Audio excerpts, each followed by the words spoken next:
नमस्कार, स्वागत है आपका द फोर्थ स्टेट यूट्यूब मंच पर। मेरा नाम है रविंद्र सिंह शोरान।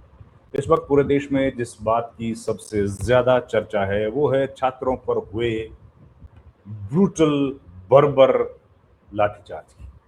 स्टूडेंट्स प्रोटेस्ट कर रहे हैं, पीसफुल प्रोटेस्ट, पीसफुल मार्च कर रहे थे। उनके मार्च पर पुलिस ने जबरदस्त लाठीचार्ज किया। लाठीचार्ज कितना ब्रूटल था, इस बात की जानकारी हम लोगों को सोशल मीडिया पर तैर रहे तमाम वीडियो से मिलती है।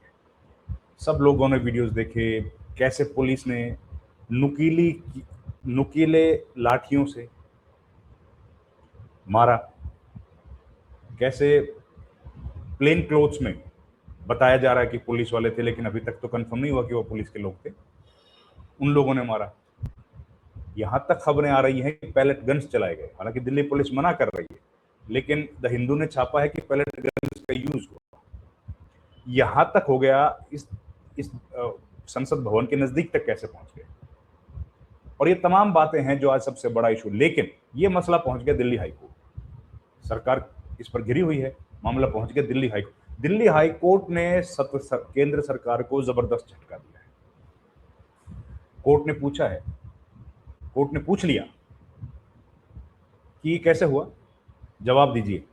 कोर्ट ने जवाब मांगा है। दिल्ली हाईकोर्ट ने कहा कि जितनी भी फुटेज है, वीडियोस संभाल के रखिए। सीसीटीवी फुटेज लगी रहती है सब जगह, आप जानते ही हैं। दिल्ली में सेंट्रल दिल्ली है, उसमें सीसीटीवी फुटेज लगी रहती है। सब फुटेज को संभाल के रखना है। पीसीआर के लॉग्स,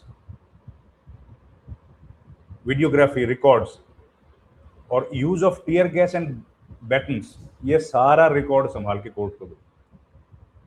दिल्ली हाईकोर्ट ने बोल दिया है। फिर सरकार के लिए तो मुसीबत हो गई। अब सारा डिटेल्स देनी पड़ेगी, बताना पड़ेगा किसने ऑर्डर दिया था, कहाँ ऑर्डर दिया गया था, वो सब डिटेल्स देनी पड़ेगी। सीसीटीवी फुटेज, जो वैसे तो बहुत सारे वीडियोस हैं, लेकिन वो फुटेज जो सीसीटीवी की जो हर जगह पर लगी रहती है वो देनी पड़ेगी। और उसको संभाल के रखने के लिए बोल दिया है, डिलीट मत करना। ये होता है ना कि भैया हमारा तो 30 दिन में डिलीट हो जाता है जी, वो सब रखने के लिए बोल दिया। फिर एक जो पिटिशन थी उसमें ये भी कहा गया है कि भाई हरिहरन, जो कि एक पिटिशनर की तरफ से पेश हो रहे थे, दिल्ली हाईकोर्ट बार के अध्यक्ष हैं, उन्होंने कहा कि Hariharan told the court that the protesters at Jantar Mantar had remained peaceful. वो लोग पीसफुल थे 20 दिन से, लेकिन लाठी, पैलेट्स, इलेक्ट्रिक बैटन्स का यूज किया गया, leaving more than 90 students injured. He claimed that the protesters were neither asked to disperse, या ना तो उनको कोई चेतावनी दी गई कि भाई nor was any lawful proclamation made before the force was used. Force use करने का तरीका है ना, आप अनाउंस करेंगे, आप उनको ऊपर वाटर कैनन चलाएंगे। कह रहे हैं ऐसा कुछ नहीं हुआ। फिर ये भी बोल दिया कि ये रिजर्व किया जाए। फिर अपियरिंग इन अनदर, एक और एफपीआईएल डाली गई थी। शंकर नारायणन बड़े वकील हैं, उन्होंने सबमिट किया है। उन्होंने कहा दैट हिज टीम, उनकी अपनी टीम, had examined 130 videos of the incident.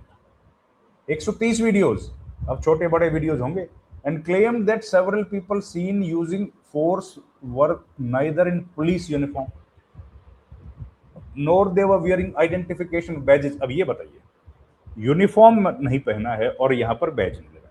Supreme court के ऑर्डर्स हैं, कानून है भारतीय, जो पहले आईपीसी था उसका, न्याय संहिता जो बन गया है, उसका आदेश है, उसमें लिखा हुआ है कोर्ट का कि ये पुलिस यूनिफॉर्म के बगैर आप इस तरह के ऑपरेशंस में जा ही नहीं सकते। नेम बैज होना कंपलसरी है, कंपलसरी। और एक एडिशनल डीसीपी संदीप लांबा ने तो थप्पड़ी मार दी एक महिला प्रोटेस्टर को, citing the supreme court's Ramlila Maidan का जजमेंट आया था। he argued that the authorities had failed to follow the prescribed procedure of dispersing a crowd। बताइए आप, सुप्रीम कोर्ट बार एसोसिएशन के अध्यक्ष विकास सिंह, उन्होंने भी कह दिया that the march had been announced well in advance। सबको पता है भैया, 20 दिन से बोले जा रहे हैं कि हम लोग 20 जुलाई को जाएंगे, 20 जुलाई को जाएंगे। फिर भी स्टूडेंट्स को अटैक किया, डॉक्टर्स को अटैक किया, लॉयर्स को किया। He argued that nothing on record suggested that the gathering was unlawful। Unlawful gathering नहीं थी। और उन्होंने कहा law required the police to use only the minimum force necessary while dispersing a crowd। Minimum force का use करो, maximum force का use क्यों कर दिया, एक्सेसिव फोर्स का यूज क्यों किया। इनका विरोध सरकार को तो करना था। सरकार के एडिशनल सॉलिसिटर जनरल हैं, नाम है एसवी राजू, दिल्ली हाईकोर्ट में। उन्होंने क्या कहा, उन्होंने कहा कि देवर इन्होंने जो पिटीशन दाखिल की है वो सेलेक्टिव फैक्ट्स और सोशल मीडिया के वीडियोस पर है जिसकी authenticity had not been established. तो फिर उन्होंने कहा कि he that the protest had turned violent, उन्होंने दावा किया कि प्रोटेस्ट वायलेंट हो गया था, with police personnel injured and official vehicles damaged after stones were allegedly hurled at them। देखिए सुनिए बात क्या कहते हैं, वायलेंट हो गया था प्रोटेस्ट और पुलिस व्हीकल्स को नुकसान पहुंचाया गया और स्टोन्स पेल्ट किए गए। राजू फिर ये बोले कि राजू ने तो यहां तक कह दिया कि भाई पीआईएल की मेंटेबिलिटी, क्यों आप सुन रहे हो इसको, the persons claiming assaulted held alternative remedies under the criminal law and should pursue their instead of invoking the court's public interest jurisdiction। public interest litigation में क्यों आए हो, आपके पास तो आने के बहुत सारे रास्ते हैं। हालांकि कोर्ट ने क्या बोला वो सुन लीजिए, बड़ी महत्वपूर्ण है। that the allegations were not confined to isolated incidents invoking individual victims। ये केवल individual victims के तक सीमित नहीं है ये जो एलिगेशन लगाए गए।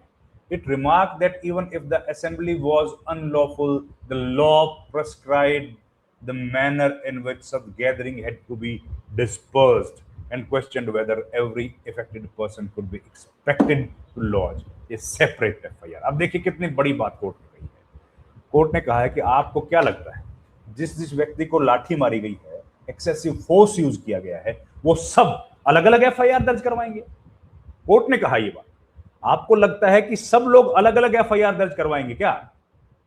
और अगर मान लिया, अभी प्रूव नहीं हुआ, अगर हमने मान लिया कि वो अनलॉफुल असेंबली थी, तो भी उसको हटाने के लिए जो नियम कानून बने हैं उनका पालन किया गया कि नहीं, ये है सवाल। कोर्ट ने ये पूछ लिया, कोर्ट में जवाब देना है अब जुलाई में, अगली तारीख जो है वो उसमें जवाब देना पड़ेगा।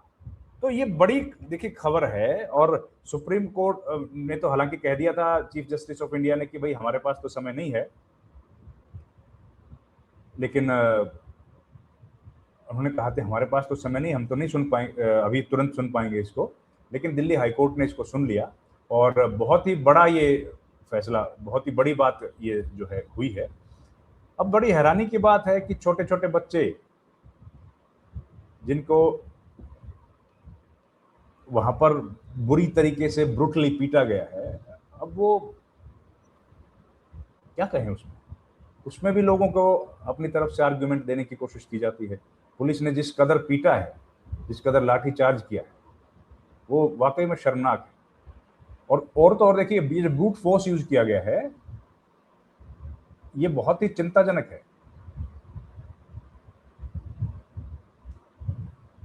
अब एडिशनल सॉलिसिटर जनरल अपीयर हो रहे थे दिल्ली पुलिस की तरफ से और सेंटर की तरफ से, तो पिटिशनर के लॉयर ने कहा कि women were molested and attacked on their private parts, batons with nails were used, police personnel had no badges।